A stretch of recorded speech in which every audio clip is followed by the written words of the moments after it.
Hey guys, tonight we're examining one of the largest migration movements of the medieval period. During the Crusades, millions of people left their homes behind. But this journey was far from easy. Poor hygiene conditions, inadequate nutrition, and harsh climate conditions, surviving during this period was a real struggle. Let me know in the comments where you're watching from and what time it is for you. It's always fascinating to see who's joining us from around the world. Now, dim the lights, maybe turn on a fan for that soft background hum, and let's ease into tonight's journey together. The year was 1095, and Europe was about to witness something unprecedented. In the small French town of Clermont, Pope Urban II stood before a crowd that would change the course of history. His words would set in motion one of the largest voluntary migrations humanity had ever seen. Though few in that crowd could have imagined the suffering that lay ahead, the Pope's voice carried across the assembled masses as he painted a picture of the Holy Land under threat. Jerusalem, he declared, was crying out for liberation. The sacred places where Christ had walked were now under the control of those who did not share their faith. But Urban's message was more complex than simple religious fervor. He spoke of adventure, of glory, of redemption for sins, and perhaps most appealing to many in the crowd, the promise of land and wealth in distant territories. Europe in 1095 was a continent ripe for such a message. Overpopulation had become a serious problem in many regions.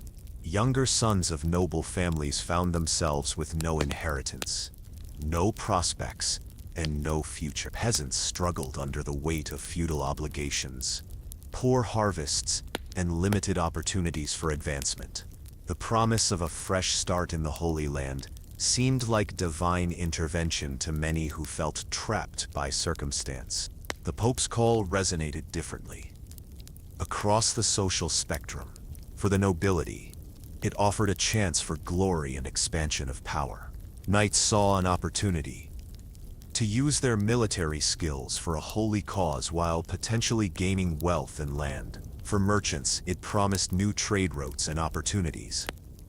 But for the common people, the farmers, craftsmen, and laborers who made up the vast majority of the population, the appeal was more complex and ultimately more tragic. Many ordinary Europeans lived lives of quiet desperation. They worked small plots of land that barely provided enough food for survival. They paid heavy taxes to lords who offered little protection in return. Disease was common, medical knowledge was limited, and life expectancy was short. When news of the Pope's call spread through villages and towns, it carried with it the promise of something better, not just in the afterlife, but in the here and now. The message spread like wildfire across the continent. Priests in village churches repeated Urban's words to congregations who had never traveled more than a few miles from their birthplaces. The idea of Jerusalem, a city many could not even locate on a map, became a symbol of hope and transformation. Stories circulated of milk and honey flowing in the Holy Land, of streets paved with gold, of a place where even the poorest pilgrim could find prosperity. But the reality of organizing such a massive migration was far beyond the capabilities of medieval Europe. There was no central planning, no logistics coordination, no supply chain management. The Pope had issued a call to arms, but he had provided no roadmap for how hundreds of thousands of people should actually reach the Holy Land, let alone sustain themselves along the way. Different regions of Europe responded to the call with varying degrees of enthusiasm and organization.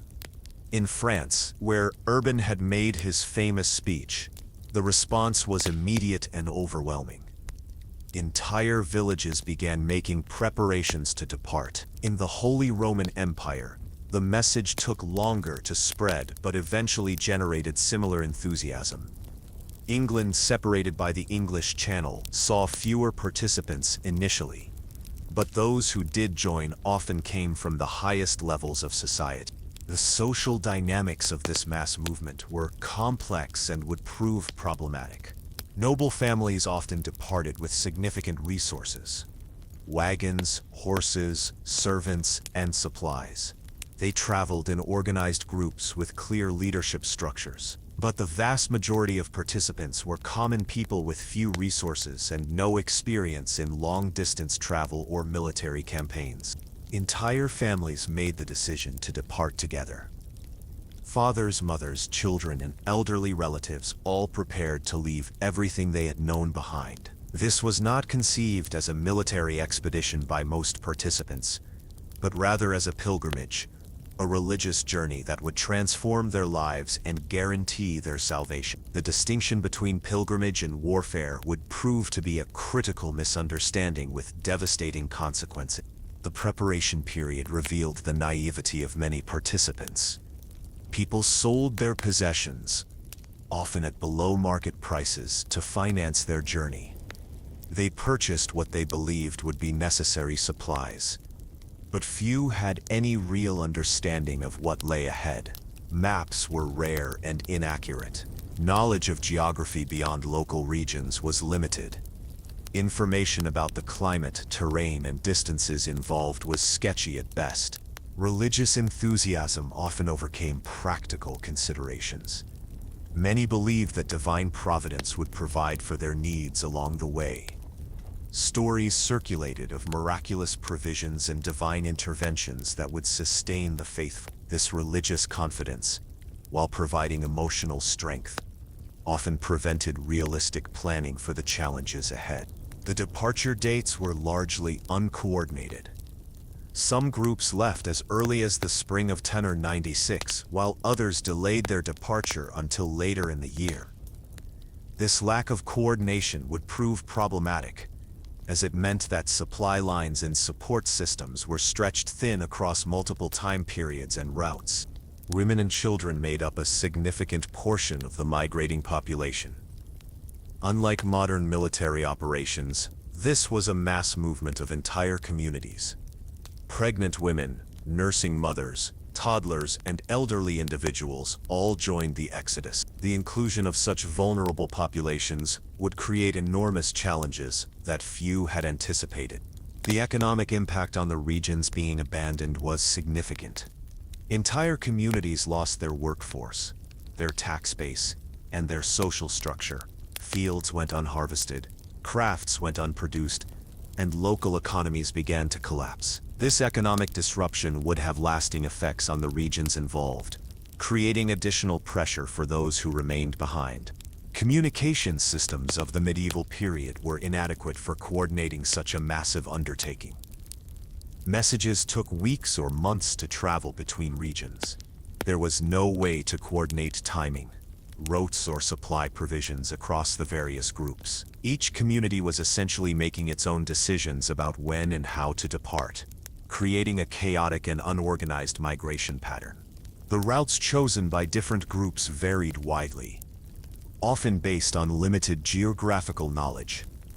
Some groups headed southeast through the Holy Roman Empire, while others attempted to travel south through Italy. The choice of route would prove critical, as different paths presented different challenges and opportunities for resupply. Weather conditions during the departure period added another layer of complexity. Those who left in early spring faced different challenges than those who departed in summer or fall. The timing of departure would affect everything from food availability to river crossings to mountain passes. Religious leaders who accompanied the various groups often lacked practical experience in managing large populations under difficult conditions. Their authority was spiritual rather than logistical, and many found themselves unprepared for the practical challenges of leadership during such an undertaking. The sheer scale of the migration created problems that no one had anticipated. When tens of thousands of people converged on towns and cities along the route, local resources were quickly overwhelmed. Food supplies that could support a local population for months might be consumed in days by passing crusaders. Disease transmission became an immediate concern, as large groups of people traveled together under poor sanitary conditions. Medieval understanding of disease was limited, and the practices that might have prevented outbreaks were unknown or ignored. The close quarters and poor hygiene that characterized the journey created ideal conditions for the spread of illness. As the various groups began their journeys, the gap between expectation and reality quickly became apparent. The Holy Land seemed infinitely distant to people who had never traveled more than a day's walk from their homes. The romance of pilgrimage gave way to the harsh realities of medieval travel. Poor roads, unreliable weather, and limited supplies. The first casualties began almost immediately, though not from warfare. Accidents, illnesses, and exhaustion claimed victims before the groups had traveled even 100 miles from their starting points. For many families, the dream of reaching Jerusalem would end long before they had left familiar territory behind. The Pope's call had succeeded beyond his wildest expectations in motivating people to action. But the practical challenges of actually completing such a journey would prove far more daunting than anyone had imagined. The stage was set for one of history's most tragic examples of good intentions leading to devastating consequences. The months following Pope Urban's call witnessed scenes of unprecedented upheaval across European villages and towns. Families that had lived in the same communities for generations suddenly found themselves preparing for a journey into the unknown. The process of leaving everything behind revealed just how unprepared most people were for such an undertaking. In countless villages, the same pattern repeated itself. Families gathered around their hearths in the evening, discussing whether to join the great pilgrimage. Children listened wide-eyed as parents debated abandoning the only life they had ever known. The decision was rarely easy, but once made, it set in motion a chain of events that could not be reversed. The process of liquidating a lifetime's possessions proved more difficult than many had anticipated. Farmers discovered that selling their land and livestock in a market flooded with similar offerings meant accepting prices far below what they had expected. Tools, furniture, and household goods that had been carefully accumulated over years were sold for whatever buyers were willing to pay. The economic disruption created by thousands of families simultaneously trying to convert their assets into portable wealth drove prices down catastrophically. Women faced particular challenges during this preparation period. Many had never traveled beyond their local market towns. The prospect of walking thousands of miles while caring for children and elderly relatives was daunting. But few understood just how daunting it would prove to be. They packed what they thought would be essential: extra clothing, cooking utensils, medicines, and religious items. But their choices were based on domestic life, not extended travel under harsh conditions. Children's perspectives on the Great Departure varied widely by age. Older children often shared their parents' excitement about the adventure ahead, while younger ones simply followed along, unable to comprehend the magnitude of what was happening. Toddlers and infants, of course, had no choice in the matter, though they would bear the heaviest burden of the journey's hardships. The elderly faced impossible decisions. Some chose to remain behind, knowing they would likely never see their families again. Others insisted on joining the pilgrimage, despite obvious physical limitations. Grandparents who could barely walk to the village well convinced themselves they could march to Jerusalem. The emotional toll of these family separations was enormous, as everyone understood that most partings would be permanent. Local priests found themselves overwhelmed by requests for blessings, confessions, and guidance. Many clergy members were as uncertain about the practical aspects of the journey as their parishioners, but their spiritual authority made them the default advisors for all manner of logistical questions they were unqualified to answer. The actual preparations revealed the profound naivety of most participants. People who had never slept outdoors tried to imagine what they would need for months of travel. Those who had never walked more than a few miles attempted to prepare for a journey of thousands. The disconnect between expectation and reality was enormous. but most participants had no way of recognizing it. Food preparation became a major challenge. Preserving enough food for a journey of unknown duration required knowledge and resources that most families lacked. Salt for preservation was expensive and not always available. Smoking and drying techniques worked for some foods but not others. Many families simply hoped they would be able to purchase or forage for food along the way, not understanding how difficult this would prove when thousands of other pilgrims had the same idea. Clothing and footwear presented another set of problems. Most people owned only a few changes of clothes, and these were designed for local climate conditions and limited wear. The prospect of walking thousands of miles in the same shoes was daunting, especially since shoe repair was a specialized skill that few possessed. Families tried to pack extra clothing, but the weight limitations of what they could carry forced difficult choices. Medical preparations were virtually non-existent by modern standards. Medieval medicine relied heavily on herbal remedies and religious faith. Families might pack some traditional medicines, but these were of limited effectiveness for the types of injuries and illnesses that would be encountered on the road. More importantly, most people had no experience treating serious medical conditions without access to local healers and familiar remedies. The formation of traveling groups created new social dynamics and tensions. Villages that had lived together peacefully for generations suddenly found themselves forced to make decisions about leadership, resource sharing, and group priorities. Some natural leaders emerged, while others struggled with the responsibilities of guiding large numbers of people through unfamiliar territory. Regional differences in preparation and departure timing created additional complications. Groups from different areas had different ideas about routes, timing, and organization. When these groups encountered each other on the road, conflicts often arose over precedence, camping spots, and access to resources.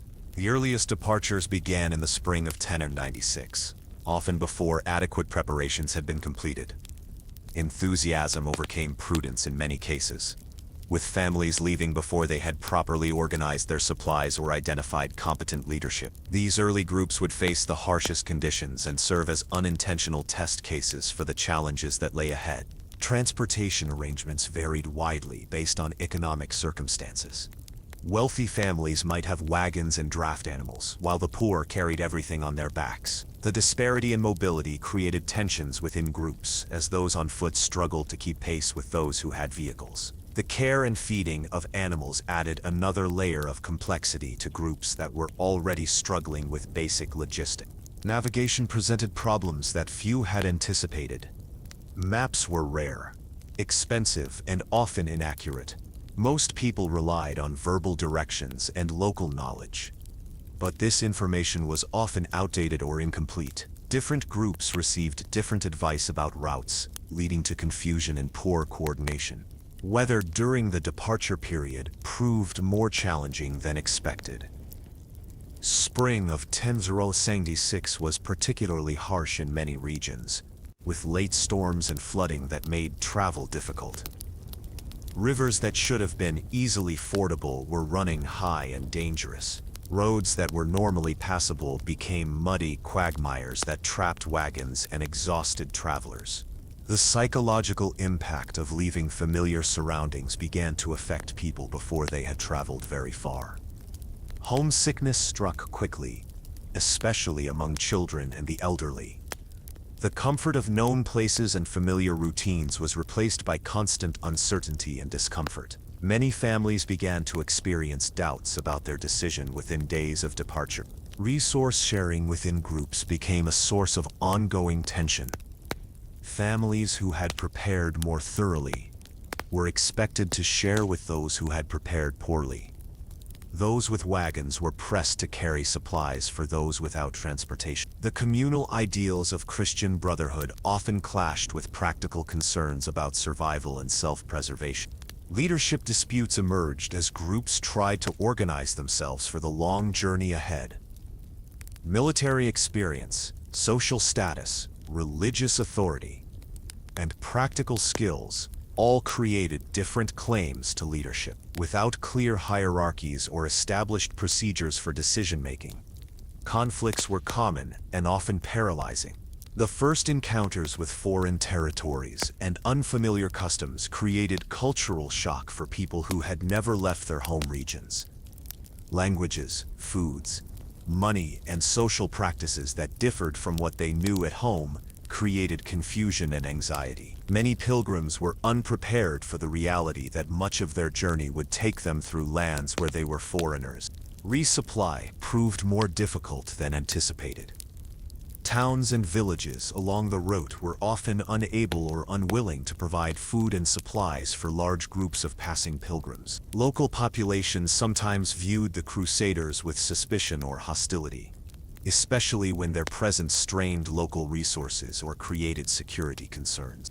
Communication between different groups became increasingly difficult as they spread out along various routes. Messages about road conditions, supply availability, or dangers ahead often failed to reach groups that could have benefited from the information. The lack of coordination created inefficiencies and missed opportunities for mutual support. Religious observances continued during travel, but the practical challenges of maintaining spiritual discipline while dealing with constant physical hardships proved finding appropriate places for prayer, maintaining dietary restrictions, and observing religious holidays became complicated when groups were focused on basic survival needs. The romanticized vision of pilgrimage began to clash with harsh realities within weeks of departure.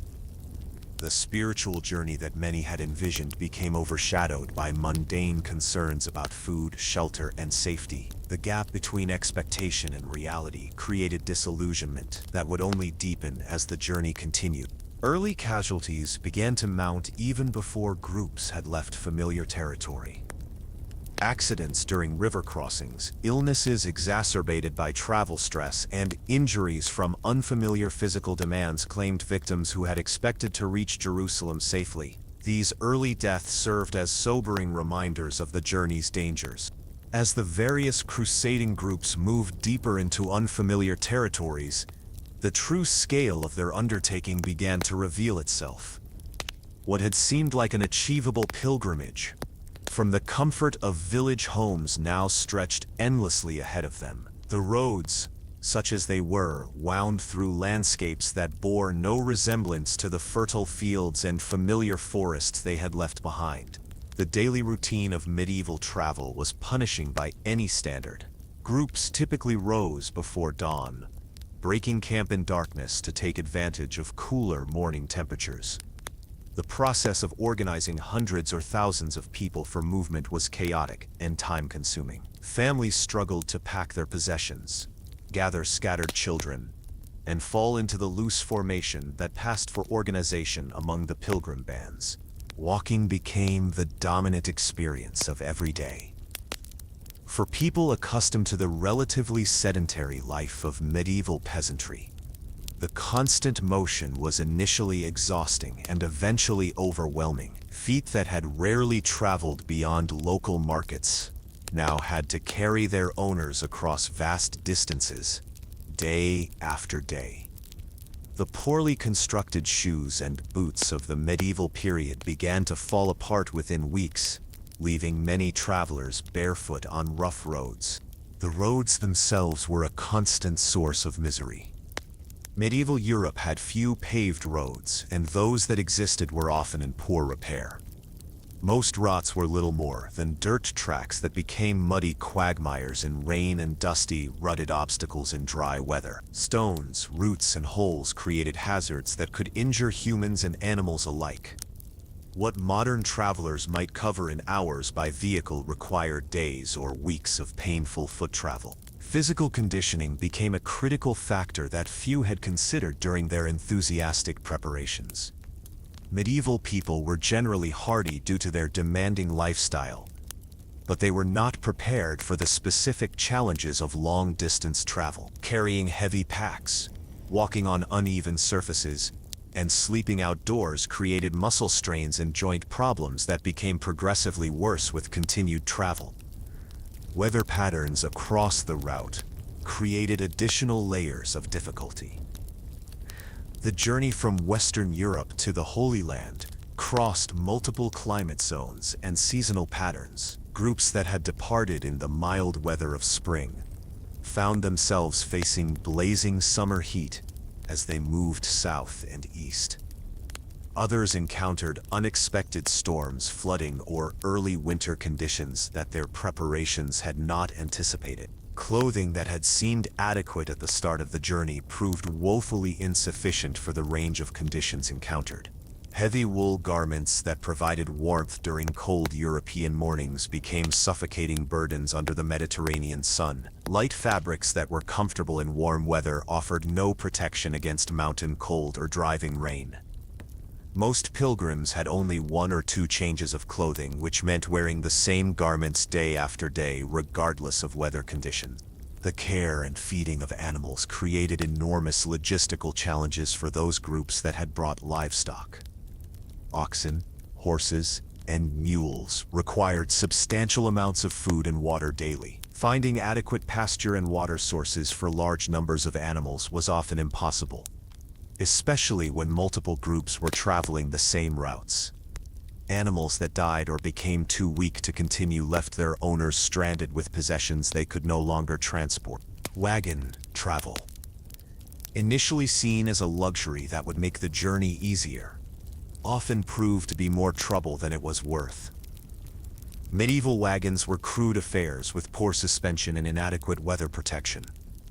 Rough roads broke wheels, damaged axles, and caused cargo to shift dangerously. River crossings became major obstacles when wagons had to be ferried across or disassembled for transport. Many families eventually abandoned their vehicles and continued on foot. The daily search for water became an obsession that dominated route planning and camp selection.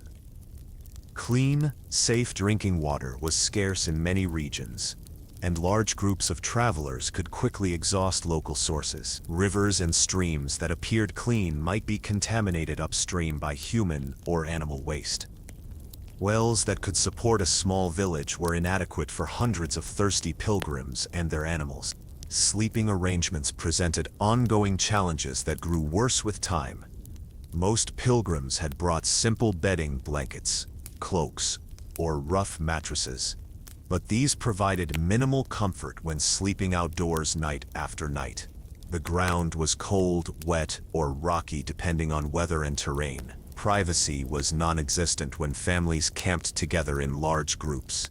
The constant exposure to elements began to wear down even the hardiest traveler. Food preparation and consumption became increasingly difficult as groups moved away from familiar territories and ingredients.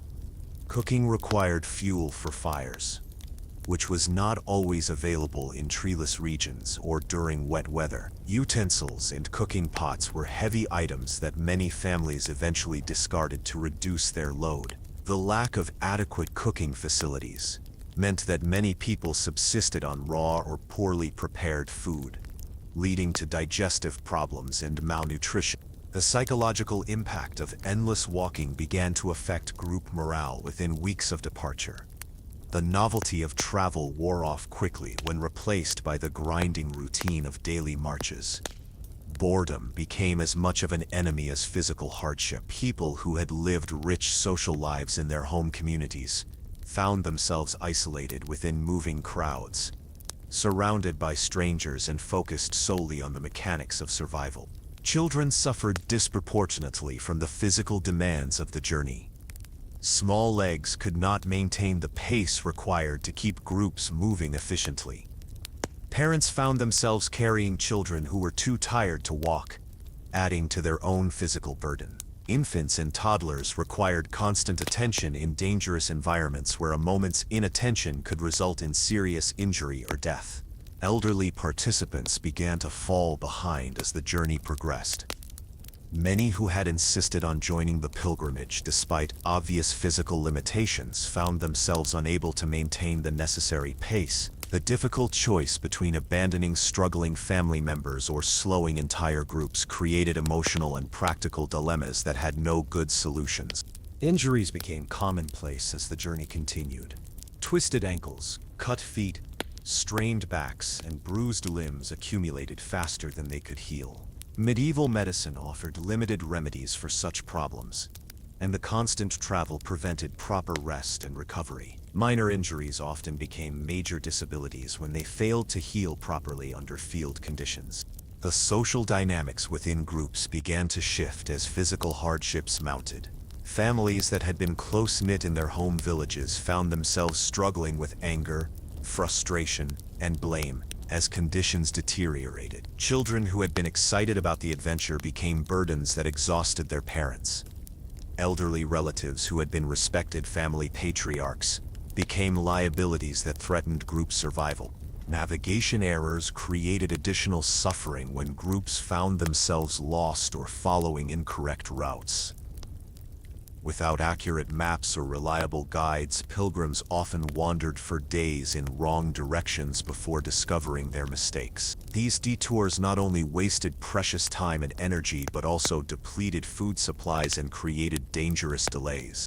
River crossings presented some of the most dangerous challenges of the entire journey. Medieval bridges were rare and often in poor repair. Fording rivers required knowledge of water depth, current strength, and bottom conditions that most pilgrims lacked. Many drownings occurred during attempted crossings, with entire families sometimes lost when they misjudged water conditions or were swept away by unexpected currents. Mountain passes created altitude-related problems that lowland Europeans had never experienced. The thin air at high elevations caused breathing difficulties and exhaustion.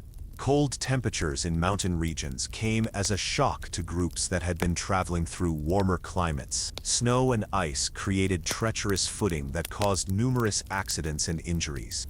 The constant exposure to sun, wind, and weather began to take a visible toll on pilgrims' physical appearance and health. Skin became weathered and cracked. Hair became matted and unwashed. Clothing became tattered and filthy. The romantic image of noble pilgrims pursuing a holy quest gave way to the reality of ragged refugees struggling to survive. Equipment failures became increasingly common as the journey progressed. Packs and bags that had seemed sturdy at home began to fall apart under constant use. Shoes disintegrated, leaving people barefoot on rocky roads. Tools broke and could not be replaced. Weapons became damaged or lost. The gradual degradation of essential equipment added to the mounting difficulties facing the pilgrims. Wildlife encounters created unexpected dangers for people unfamiliar with the animals and terrain of foreign regions. Wolves, bears, and other predators posed threats to isolated individuals or small groups. Venomous snakes and insects caused injuries that could become life-threatening without proper medical treatment. Even seemingly harmless animals could cause problems when they damaged supplies or frightened pack animals. The sheer monotony of endless walking began to affect mental health as well as physical condition. Days blended together into an endless cycle of breaking camp, walking, and making camp again. The absence of familiar landmarks, seasonal celebrations, and social activities created a psychological emptiness that was almost as difficult to bear as physical hardships. Regional variations in customs, languages, and currencies created practical problems for groups trying to obtain supplies or navigate local regulations. Pilgrims who spoke only their local dialects found themselves unable to communicate with merchants or officials. Money that was accepted in one region might be worthless in another. Local laws and customs that differed from home practices could create unexpected conflicts or misunderstandings. As the crusading groups pushed deeper into their journey, a silent enemy began to move among them with devastating efficiency. Disease, that constant companion of medieval life, found ideal conditions in the crowded, unsanitary conditions of the pilgrim camps. What had begun as isolated cases of illness soon blossomed into full-scale epidemics that would claim more lives than any battlefield encounter. The medieval understanding of disease was primitive at best, based on theories that bore little resemblance to medical reality. Most people believed that illness was caused by bad air or miasma, divine punishment for sin, or imbalances in the body's humors. These misconceptions led to treatments that were not only ineffective but often made conditions worse. The concept of contagion existed but was poorly understood, leading to practices that actually facilitated the spread of disease rather than preventing it. Hygiene practices among the traveling groups were appalling by any standard. Medieval Europeans rarely bathed, even under normal circumstances, believing that washing removed protective oils from the skin and actually made people more susceptible to illness. On the road, opportunities for washing were limited, and the necessities of travel often took precedence over cleanliness. People wore the same clothes for weeks or months without washing them, creating perfect breeding grounds for parasites and bacteria. Water contamination became a persistent source of illness throughout the journey. Large groups of people and animals using the same water sources inevitably led to pollution that spread disease rapidly through entire camps. Pilgrims had no understanding of water purification techniques, and the urgency of travel often forced them to drink from obviously contaminated sources, rather than search for cleaner alternatives. Rivers that served as water sources also functioned as waste disposal systems, creating a cycle of contamination that affected everyone downstream. The first major disease outbreak typically began with what appeared to be simple stomach ailments. Travelers complained of nausea, diarrhea, and abdominal pain that initially seemed like the natural result of poor food and water. However, these symptoms quickly worsened and spread throughout the camps with alarming speed. Medieval medical practitioners had no understanding of cholera, dysentery, or other waterborne diseases, attributing the outbreaks to divine displeasure or atmospheric conditions. Dysentery proved to be one of the most devastating killers among the pilgrim groups. The disease spread rapidly through contaminated water and poor sanitation practices. Victims suffered from severe diarrhea, dehydration, and abdominal pain that could persist for weeks. Without proper medical treatment or understanding of fluid replacement therapy, the mortality rate was extremely high. The disease was particularly deadly for children, elderly individuals, and those already weakened by malnutrition or other conditions. Typhus, carried by body lice that thrived in the unwashed clothing and bedding of the travelers, created another wave of suffering. The disease began with high fever, headaches, and a distinctive rash that spread across the victim's body. Medieval physicians had no understanding of the role played by lice in disease transmission, often attributing outbreaks to supernatural causes. The cramped sleeping conditions in pilgrim camps created ideal circumstances for lice to spread from person to person, carrying the disease throughout entire groups.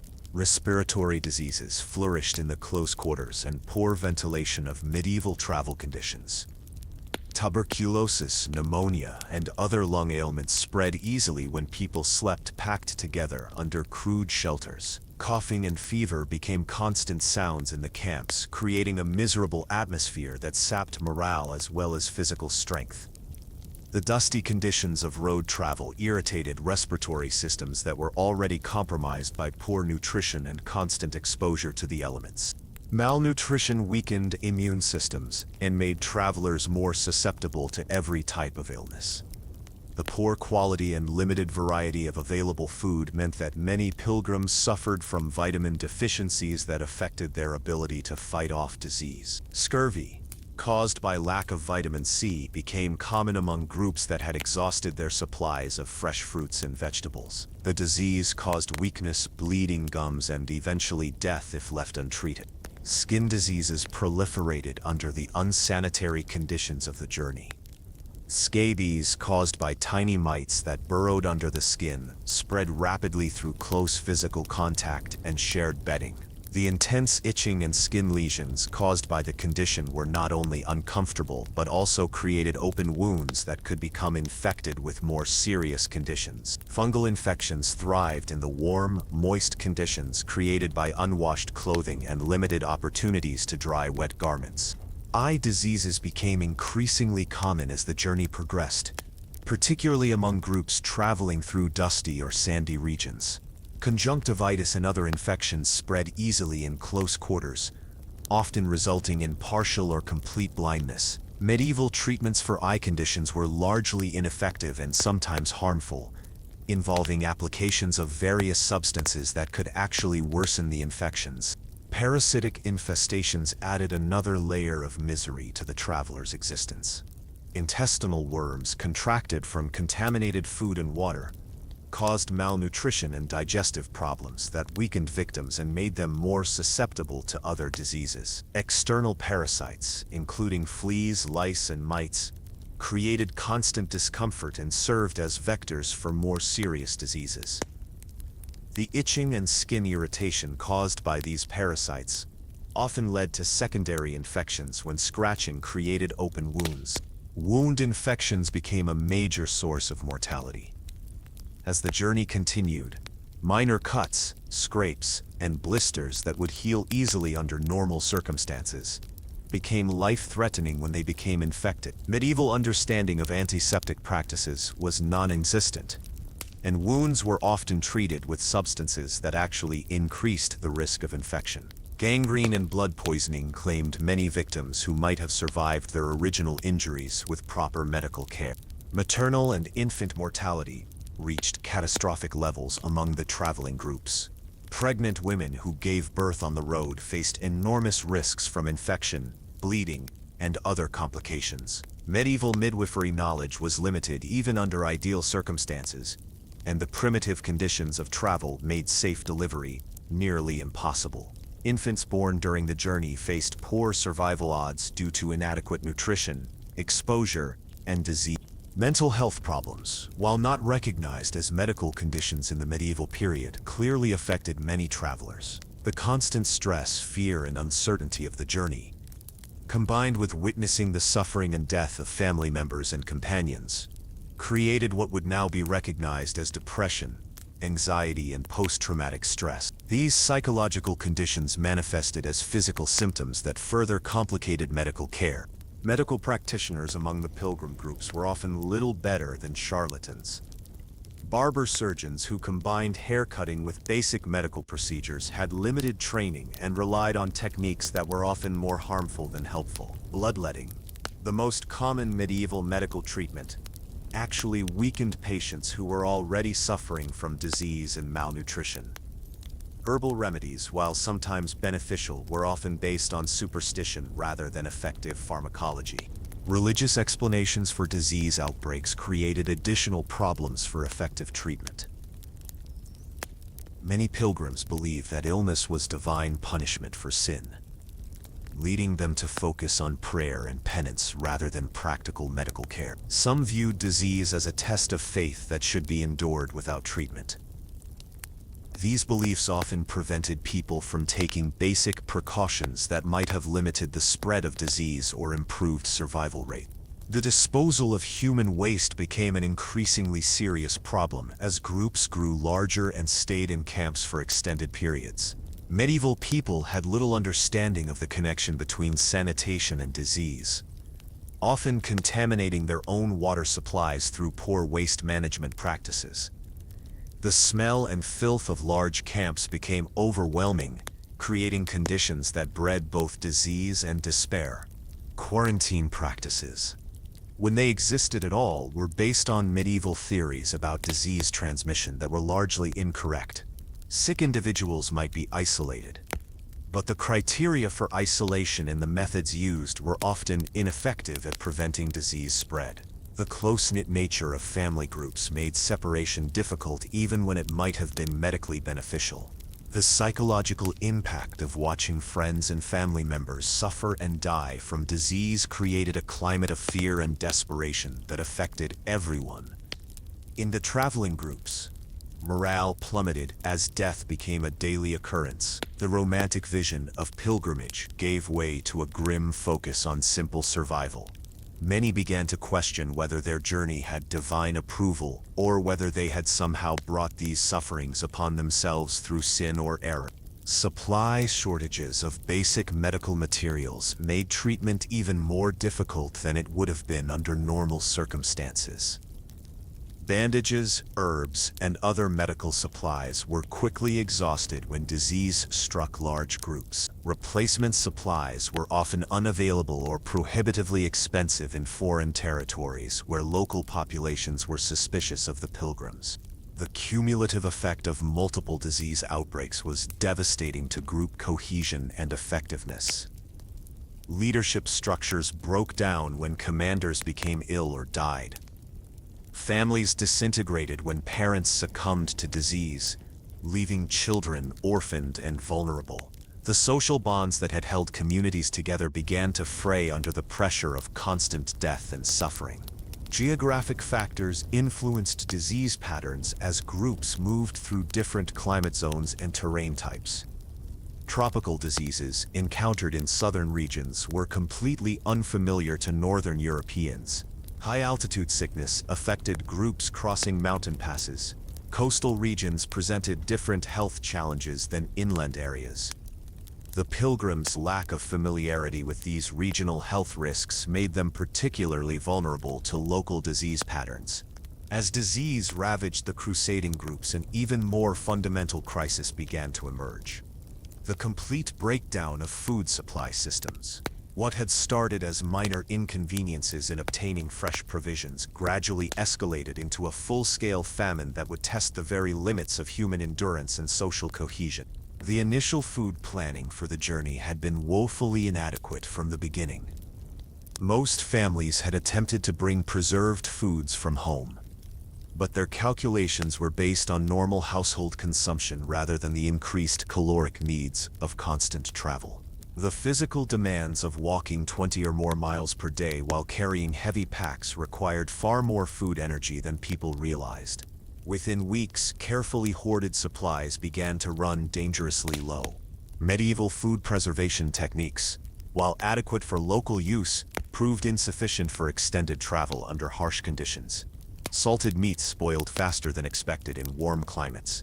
Dried grains became infested with insects or rodents. Cheese developed mold and became inedible. Wine and ale, essential sources of calories and relatively safe alternatives to water, leaked from containers or fermented into undrinkable vinegar. The gradual loss of these provisions left families scrambling to replace calories they could no longer afford to lose. The economic aspects of food procurement created additional challenges that few pilgrims had anticipated. Prices for basic foodstuffs increased dramatically when large groups of hungry travelers arrived in small towns and villages. Local merchants quickly recognized that desperate people would pay premium prices for even basic sustenance. A loaf of bread that cost a few coins in normal circumstances might sell for 10 times that amount to starving pilgrims who had no alternative sources. Currency exchange problems compounded the economic difficulties of food purchase. Money that was accepted in one region became worthless paper or metal in another. Pilgrims found themselves unable to purchase food not because they lacked resources, but because their particular coins or tokens were not recognized by local merchants. The complex monetary systems of medieval Europe, with different regions using different currencies, created barriers to commerce that could prove fatal for hungry travelers. Local populations along the pilgrimage routes often viewed the massive groups of travelers with suspicion and hostility. The arrival of hundreds or thousands of hungry pilgrims could quickly exhaust local food supplies that were barely adequate for resident populations. Towns that might normally welcome a few travelers as customers found themselves overwhelmed by demands that threatened their own survival. Many communities refused to sell food to pilgrims or imposed strict limits on what could be purchased. Foraging became a desperate necessity as conventional food sources failed. But European pilgrims were poorly equipped for this challenge. People who had lived their entire lives in agricultural communities had little knowledge of wild plants, fruits, or other natural food sources in foreign territories. Attempts at foraging often resulted in poisoning, when hungry travelers consumed unfamiliar plants that proved toxic. The competition for available wild foods became fierce when multiple groups searched the same areas. Hunting presented another potential food source, but one that was largely unavailable to most pilgrims. Medieval hunting laws severely restricted who could take game animals, and penalties for poaching could be severe. Most pilgrims lacked the weapons, skills, and knowledge necessary for successful hunting. Even when game was available, the time required for hunting and the noise involved could delay group travel or attract unwanted attention from hostile local population. The breakdown of food-sharing systems within groups created moral and practical dilemmas that tore at the social fabric of the pilgrim communities. Families who had been more provident in their preparations faced constant pressure to share with those who had been less careful or less fortunate. The Christian ideals of charity and brotherhood that had motivated the pilgrimage clashed with the practical realities of survival when sharing might mean starvation for everyone. Children suffered disproportionately from food shortages, their smaller bodies requiring relatively more calories per pound than adults, but having less capacity to endure hunger. Nursing mothers found their milk production declining as their own nutrition deteriorated, creating a cycle of malnutrition that affected both mothers and infants. The sight of starving children tested the faith and resolve of even the most dedicated pilgrims, forcing many to question whether their journey had divine approval. Social hierarchies began to collapse as hunger affected people, regardless of their original social status. Nobles who had begun the journey with substantial resources found themselves reduced to the same desperate circumstances as peasant families when their supplies ran out. The leveling effect of starvation created new dynamics within groups, as survival skills became more valuable than inherited rank or traditional authority. Food quality deteriorated even when food was available, as desperate hunger made people willing to consume items they would have rejected under normal circumstances. Moldy bread, spoiled meat, and contaminated water became acceptable when the only alternative was complete starvation. This consumption of poor quality food created additional health problems that further weakened travelers and made them more susceptible to disease and injury. The psychological effects of chronic hunger began to manifest in disturbing ways as the crisis deepened. Constant thoughts about food dominated conversations and decision-making processes.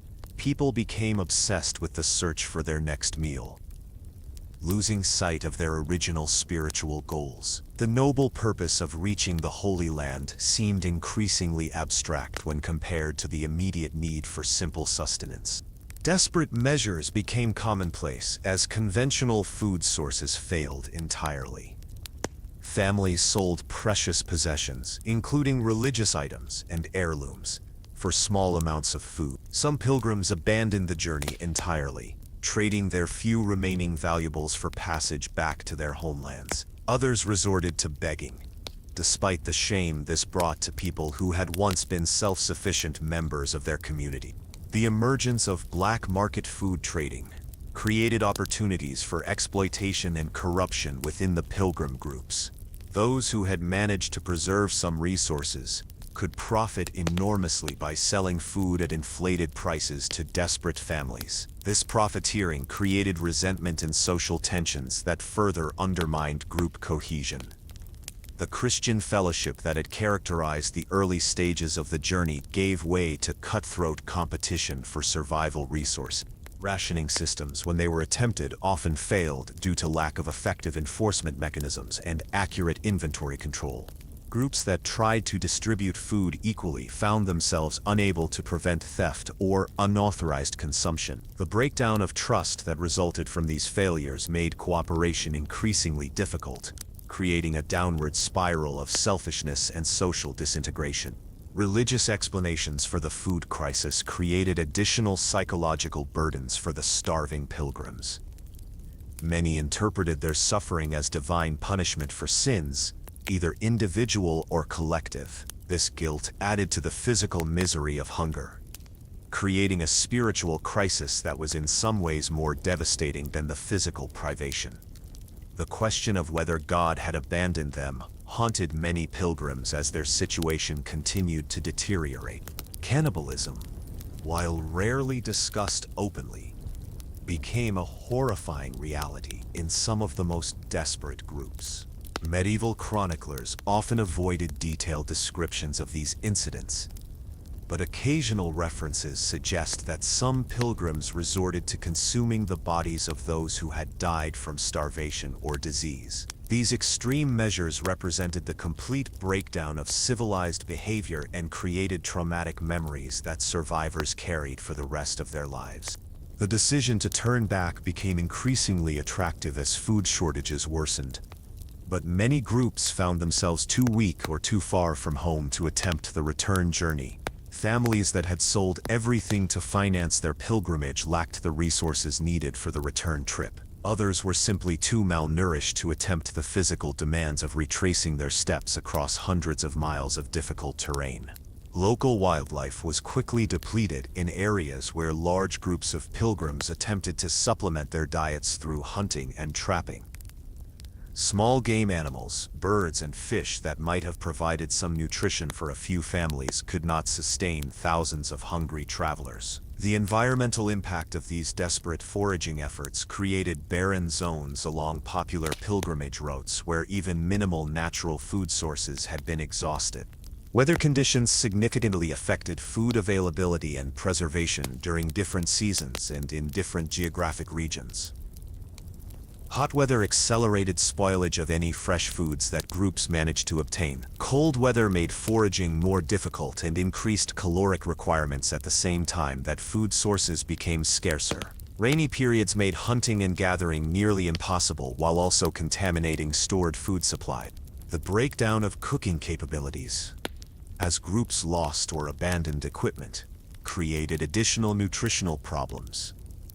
Raw grains were difficult to digest and provided less nutritional value than properly cooked meals. The inability to cook food properly also increased the risk of foodborne illnesses that further weakened already malnourished travelers.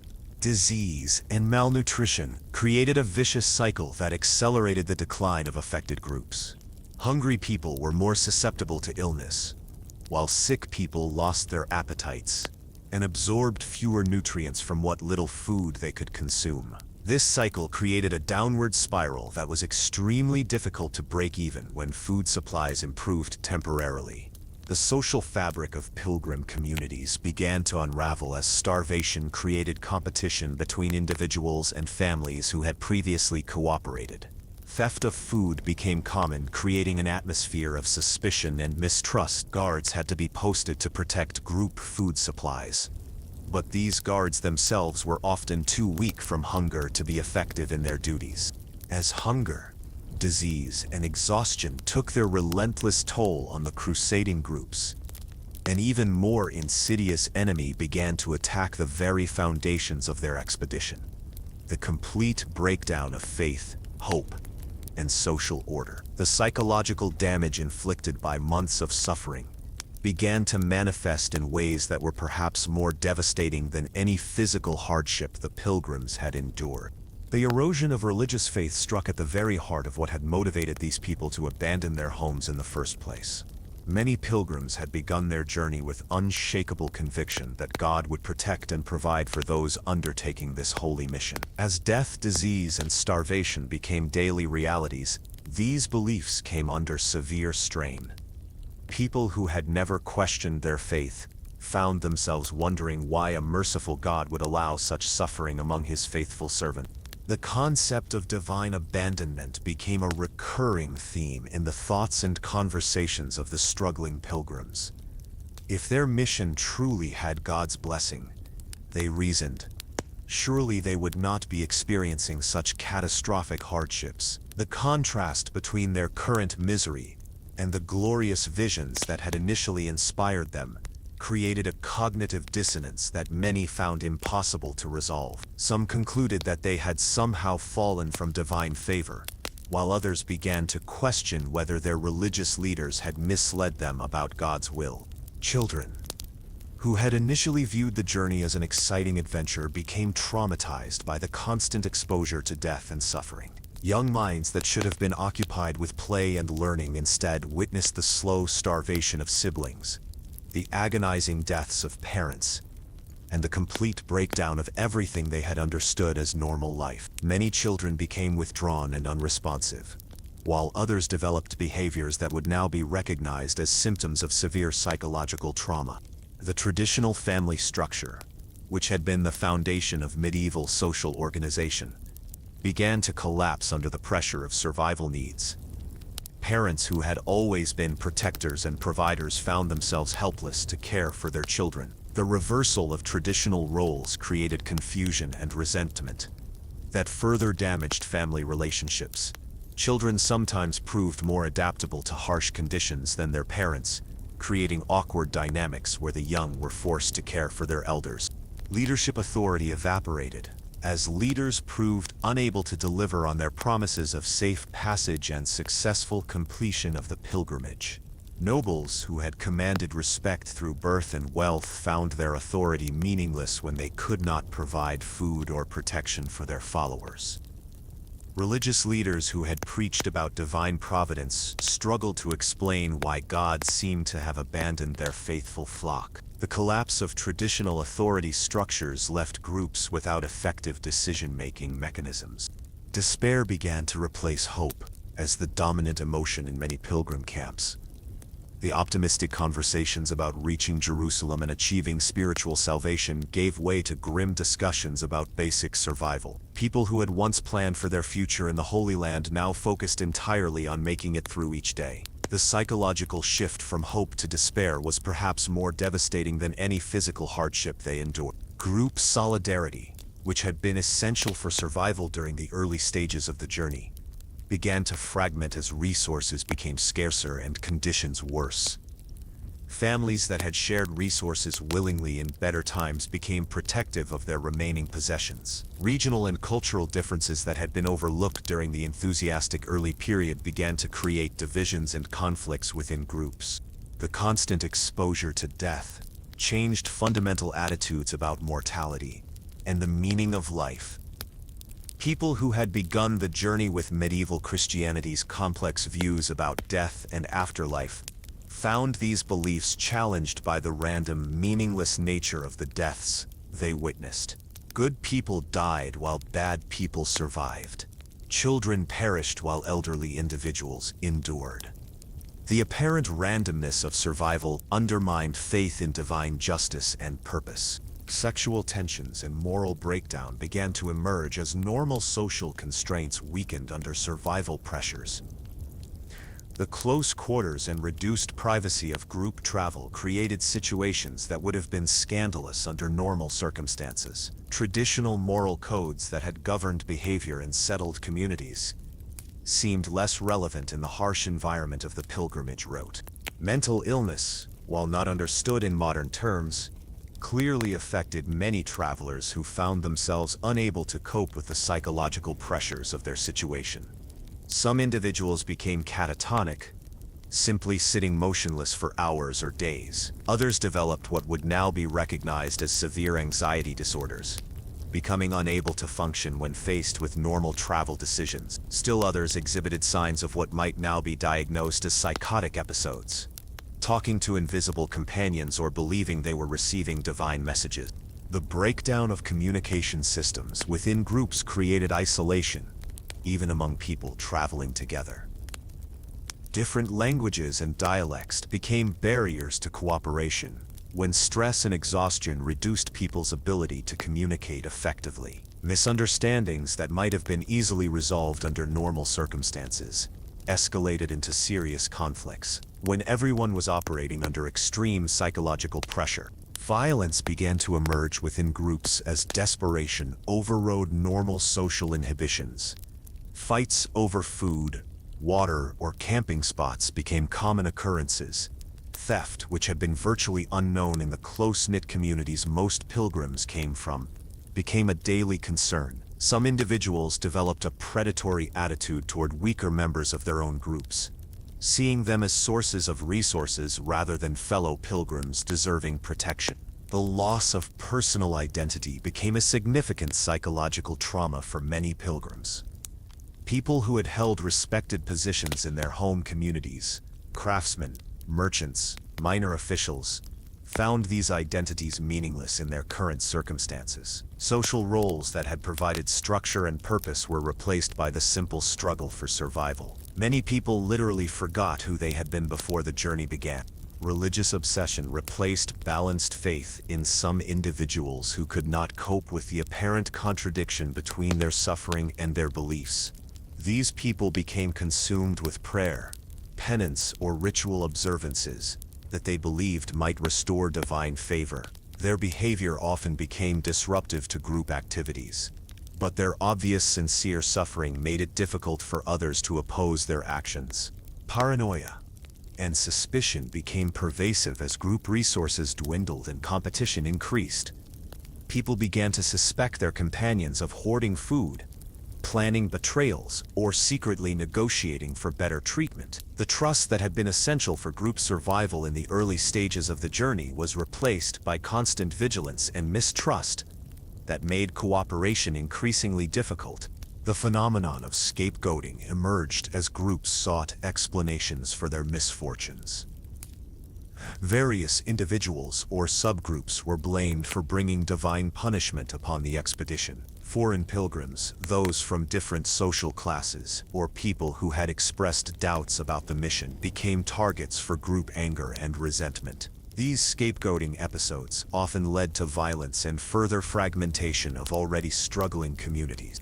Temporal disorientation became common as the endless routine of travel and survival eliminated normal markers of time passage. People lost track of days, weeks, and seasons. Religious holidays that had provided structure to medieval life were forgotten or ignored. The psychological impact of this temporal confusion added to the sense of disconnection and despair that many pilgrims experienced. The concept of future planning essentially disappeared as people became focused exclusively on immediate survival needs. Plans for what would happen upon reaching Jerusalem were abandoned in favor of concerns about finding food for the next meal. This short-term thinking, while perhaps necessary for psychological survival, eliminated the long-term perspective that might have helped groups make better strategic decisions. Survivor guilt began to affect those who remained alive while watching family members and companions die around them. Many people struggled with the question of why they had been spared when others, often more deserving individuals, had perished. This guilt created additional psychological burdens that made it difficult for survivors to appreciate their continued existence or plan for their future. The reversal of fortune experienced by many pilgrims created profound psychological trauma that extended beyond the immediate physical hardships. People who had sold comfortable homes and stable livelihoods for the promise of spiritual reward found themselves homeless, destitute, and abandoned in foreign territories. The magnitude of their losses created despair that went far beyond their current physical discomfort. Social hierarchies that had provided structure and meaning in medieval society completely collapsed under survival pressures. Former servants might find themselves in better condition than their former masters. Women might prove more capable of finding food or negotiating for supplies than men who had always held authority. These role reversals created psychological confusion that added to the general sense of disorientation and chaos. The breakdown of normal sleep patterns due to discomfort, fear, and constant vigilance created additional psychological stress. People who were chronically sleep-deprived became irritable, irrational, and prone to poor decision-making. The cumulative effects of sleep deprivation combined with other stresses to create psychological conditions that approached complete breakdown in many individuals. Language itself began to change as the shared vocabulary of normal life became irrelevant to current circumstances. Words related to comfort, security, and future planning disappeared from daily conversation. New vocabularies emerged around survival, desperation, and death. This linguistic shift reflected and reinforced the psychological transformation that was occurring in the Pilgrim communities. As the scattered remnants of the Great Pilgrimage limped toward their original destination or turned back in defeat, the true cost of this massive undertaking became appallingly clear. The enthusiastic crowds that had departed from European villages months or years earlier had been reduced to broken, traumatized survivors who bore little resemblance to the hopeful pilgrims they had once been. Those groups that actually reached the territories they had set out to claim found a reality that bore no resemblance to the promised land of their dreams. The Holy Land was not a place of milk and honey waiting to embrace Christian pilgrims, but a complex region with its own established populations, political structures, and survival challenges. The few pilgrims who completed their journey discovered that reaching their destination was only the beginning of a new set of struggles for which they were equally unprepared. The logistical nightmare of supporting large populations in territories that were already stretched to their limits created immediate crises upon arrival. Local food production could not support the sudden influx of thousands of additional mouths to feed. Water sources that served established communities became inadequate when shared with desperate newcomers. Housing was non-existent for people who had sold everything they owned to finance their journey and now found themselves homeless in foreign lands.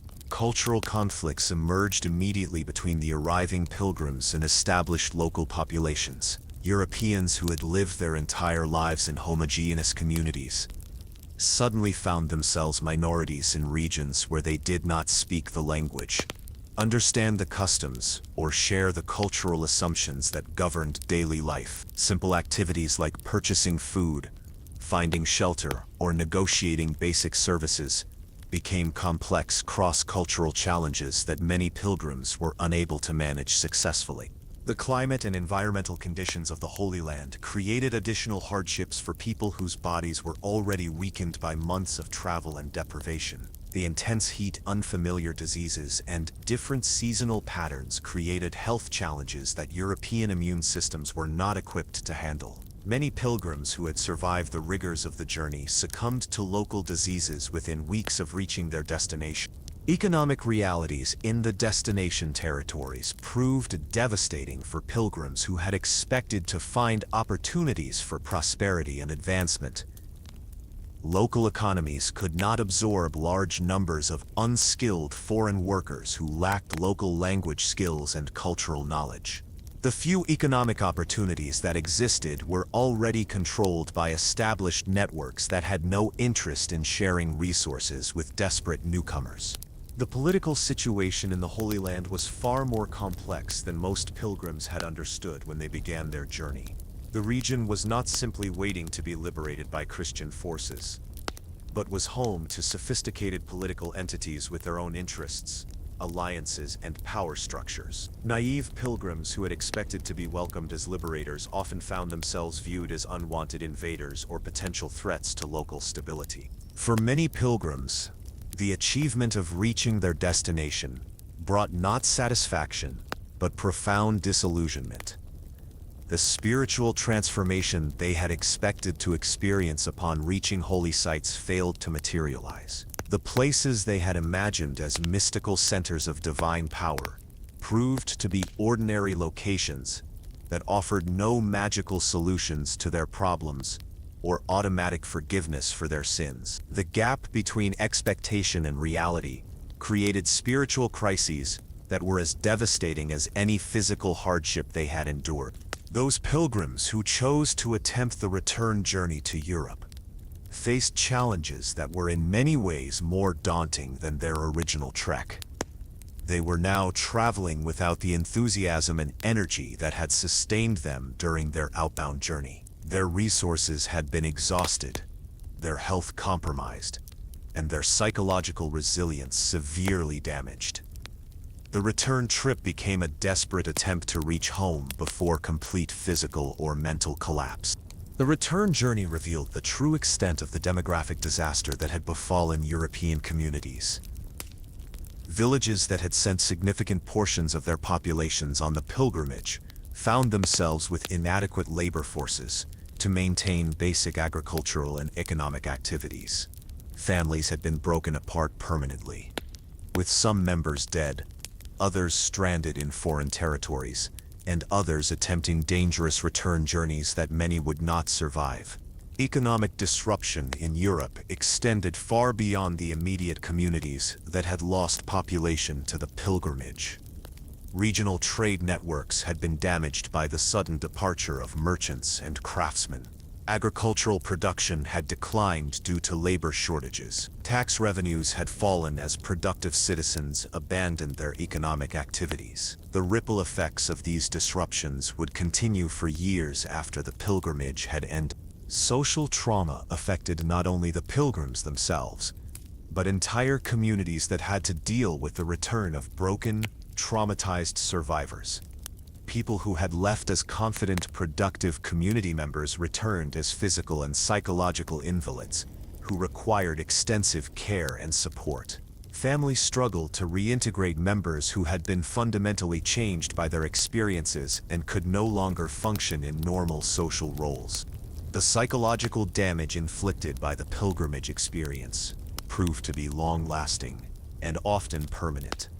Survivors suffered from what would now be recognized as post-traumatic stress disorder, depression, and anxiety conditions that medieval society had no ability to understand or treat. Many returned pilgrims became social outcasts, unable to readjust to normal community life and haunted by memories of their traumatic experiences. Children who had survived the pilgrimage were particularly affected by their experiences. Those who had lost parents during the journey often returned as orphans with no family support systems. Others had been so traumatized by witnessing death and suffering that they proved unable to develop normal social relationships or productive life skills. An entire generation bore the psychological scars of a decision made by adults who had not understood the consequences of their action. Religious faith in the affected communities underwent profound changes as a result of the pilgrimage disaster. Simple, unquestioning faith was replaced by complex theological questions about divine justice, the nature of suffering, and the reliability of religious authority. Many survivors abandoned religious practice entirely, while others became obsessively religious in attempts to make sense of their experiences. The reputation of religious and political leaders who had promoted the pilgrimage suffered permanent damage in many communities. People who had trusted these authorities to guide them towards spiritual salvation instead found themselves betrayed by leaders who had either deliberately misled them or had been incompetent in their planning and promises. This erosion of trust in authority had lasting political and social consequences. Women who had survived the pilgrimage often found their social positions fundamentally altered upon their return. Widows, whose husbands had died during the journey, faced economic hardship and social marginalization. Women who had demonstrated capabilities during the crisis situations of the pilgrimage sometimes found it difficult to return to traditional subordinate roles. The experience had changed gender dynamics in ways that created ongoing social tensions. Medical knowledge in European communities was influenced by the disease experiences of the pilgrimage, though not always in positive ways. Some survivors brought back knowledge of foreign diseases and treatment methods, but they also introduced new pathogens that created disease outbreaks in previously unaffected regions. The overall impact on public health was largely negative due to the weakened condition of returning pilgrims and their exposure to unfamiliar diseases. Economic opportunities for returning pilgrims were severely limited by their changed circumstances. People who had sold their property and possessions to finance the journey found themselves unable to re-establish their former economic positions. Skills that had been valuable before the pilgrimage were often no longer relevant to changed local conditions. Many survivors remained economically marginalized for the rest of their lives. The demographic impact on European communities was severe and long-lasting. Regions that had lost significant portions of their population experienced labor shortages, reduced agricultural production and economic decline that persisted for generations. The loss of young adults, in particular, created age imbalances that affected community viability and growth potential. Documentation of the pilgrimage experiences was limited by medieval literacy rates and the traumatic nature of the events. Most survivors were unable to read or write, and those who could often preferred to forget rather than record their experiences. This lack of detailed historical records meant that future generations did not fully understand the scope of the disaster or learn appropriate lessons from the tragedy. The long-term historical impact of these failed pilgrimages extended far beyond their immediate effects on participants and communities. The disasters served as cautionary examples of the dangers of mass movements based on religious enthusiasm rather than practical planning. However, the lessons learned were often ignored by later generations who were susceptible to similar appeals to religious fervor and promises of distant rewards. Political consequences of the pilgrimage failures included changes in the relationship between secular and religious authority in many regions. Rulers became more skeptical of religious leaders who promoted costly adventures with uncertain outcomes. The balance of power between church and state shifted as secular authorities sought to prevent future disasters caused by religious enthusiasm. Cultural changes resulting from the pilgrimage experiences included alterations in popular attitudes toward travel, foreign territories, and religious missions. The romantic appeal of distant adventures was tempered by realistic awareness of the practical challenges involved. Literature and oral traditions began to include more realistic portrayals of travel and warfare, replacing idealized versions with grimmer realities.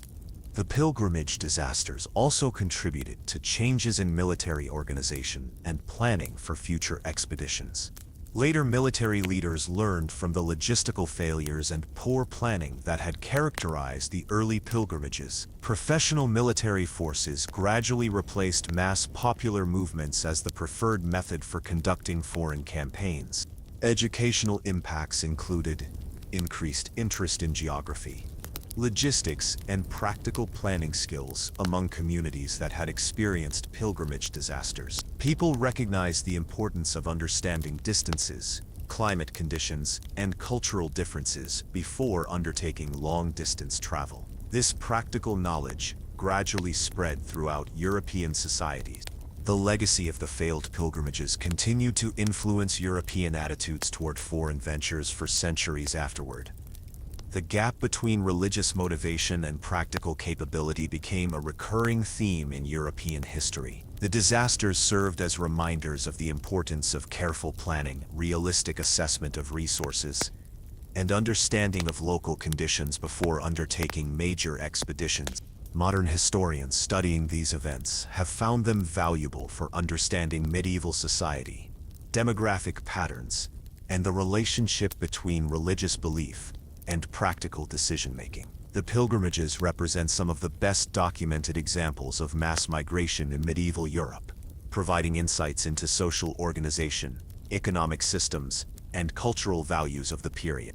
The human cost of these adventures, measured in lives lost, families destroyed, and communities devastated, serves as a sobering reminder of the consequences of decisions made without adequate preparation or realistic understanding of the challenges involved. The enthusiasm and faith that motivated millions of people to abandon their homes ultimately led to one of the greatest demographic disasters in European history, a tragedy that affected generations of survivors who had to live with the consequences of choices they had made in hope and ignorance.